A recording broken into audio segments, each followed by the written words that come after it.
Le président américain est prêt à négocier rapidement un remplacement de New START, le traité plafonnant les forces nucléaires intercontinentales aux États-Unis et en Russie.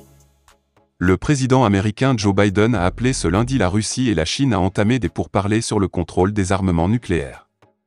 Il a affirmé que Moscou en particulier avait le devoir de faire preuve de responsabilité après son invasion de l'Ukraine.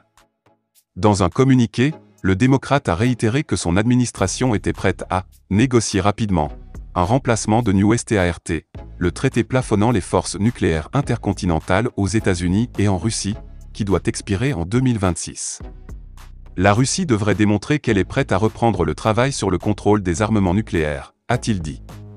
Mais la négociation nécessite un partenaire volontaire et de bonne foi. Et l'agression brutale et non provoquée de la Russie en Ukraine a brisé la paix en Europe et constitue une attaque contre les principes fondamentaux de l'ordre international. En ce qui concerne la Chine, qui a renforcé son arsenal nucléaire beaucoup plus limité, Joe Biden a affirmé que Pékin avait le devoir, en tant que membre permanent du Conseil de sécurité de l'ONU, de participer à des pourparlers qui réduiront le risque d'erreurs de calcul et s'attaqueront aux dynamiques militaires déstabilisatrices. Il n'y a aucun avantage pour aucune de nos nations, ni pour le monde, à rechigner à un engagement conséquent sur le contrôle des armements et la non-prolifération nucléaire, a-t-il dit.